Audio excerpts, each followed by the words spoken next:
In the mid-1980s, as the city of Los Angeles slept, a wave of fear began to spread across neighborhoods. Homes that once felt safe were suddenly vulnerable. Doors and windows were no longer enough to keep danger out. And at the center of this fear was a man who would soon be known as the Night Stalker.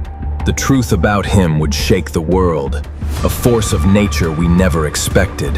His crimes were not limited to one type of victim, one method, or one location.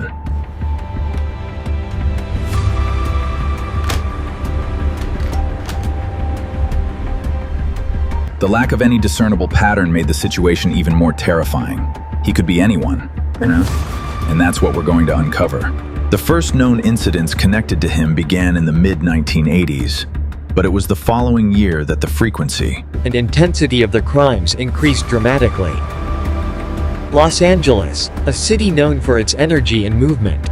In a town where everyone knew each other, fear became the common language. Ramirez did not fit a single profile.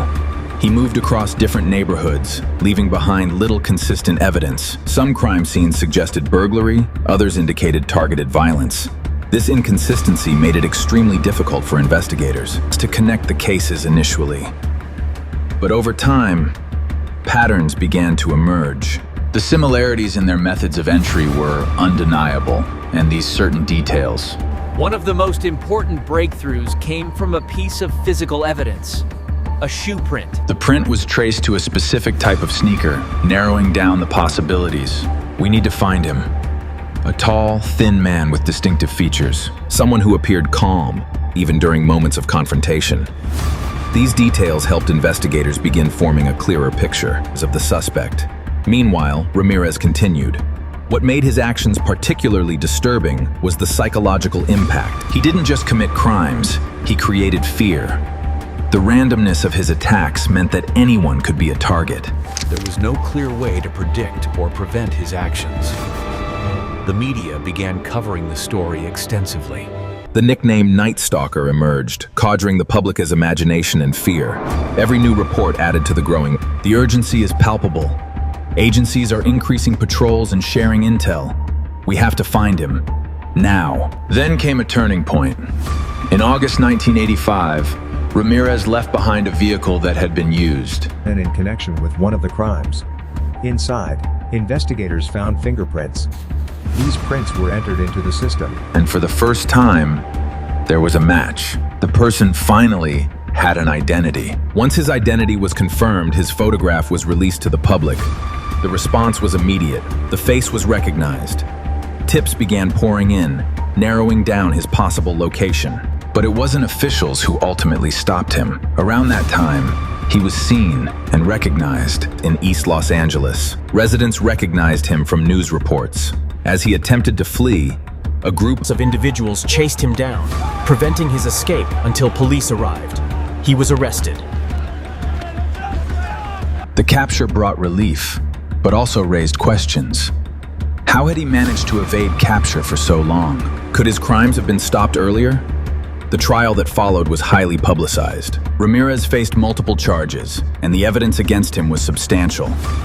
During court appearances, his behavior drew attention. He showed little emotion, often appearing detached from the proceedings.